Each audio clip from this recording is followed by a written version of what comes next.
Dalam beberapa tahun terakhir, fenomena unik terjadi di benua Afrika.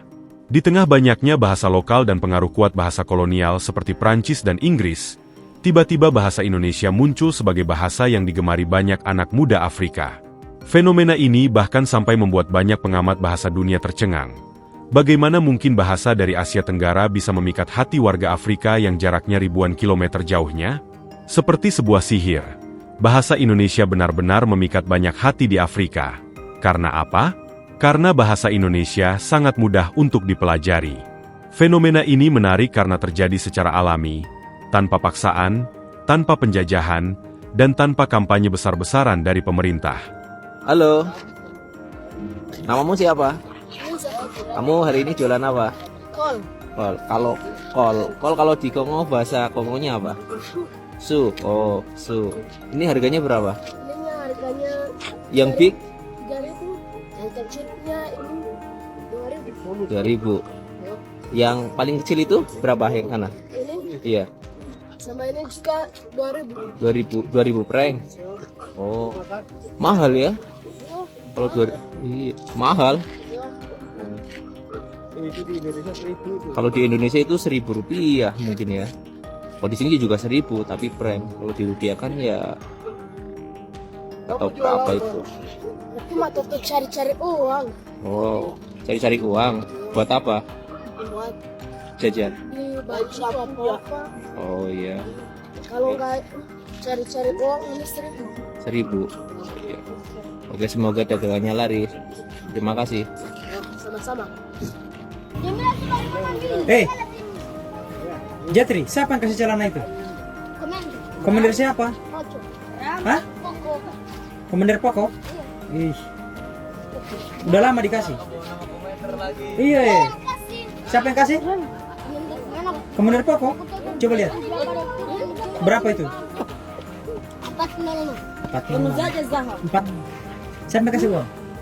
Punya orang. Lo kok kamu kasih sama ini, Pak Ijo? Saya udah bayar ojek. Oh, terus itu siapa yang kasih? Pasti banyak uangmu, coba lihat. Lihat di siapa? Wih, coba berapa itu? Lihat dulu. Gagomba ko bagara, teraganji. Abang, sama $20. Mantap. Mantap. Jawab dong. Banyak sekali ini. Jual-jual. Hah? Abang Rida Nuri panggil. Naik satu bang. Iya, bilang. Salah satu alasan mengapa bahasa Indonesia bisa menyebar ke Afrika adalah peran besar diaspora Indonesia. Mereka tidak hanya memperkenalkan budaya, tapi juga bahasa Indonesia dengan cara yang santai dan penuh keakraban. Banyak mahasiswa Indonesia yang belajar di negara-negara Afrika, serta tenaga kerja profesional yang bekerja di sektor energi, pendidikan, dan diplomasi. Interaksi mereka dengan masyarakat lokal seringkali menjadi jembatan yang membuat orang Afrika tertarik belajar bahasa Indonesia. Bahkan lebih hebatnya lagi, gak cuman bahasa Indonesia aja yang bisa mereka kuasai, tapi beberapa orang Afrika sudah bisa menggunakan bahasa Jawa. Ya, Lur, Nyong lagi sama kanca-kanca Neng, Nyong. Ini siapa Wong Di, Mas? Wong Kongo. Wong Di? Wong Kongo. Ya, Wong Di, Mas. Wong Korea. Wong Korea. Ya. Oke, Nyong Wong Mali, Afrika Barat ya. Terus. Tentu hal ini sangatlah unik, karena perkembangan bahasa dari Indonesia benar-benar sangat signifikan di negara-negara Afrika.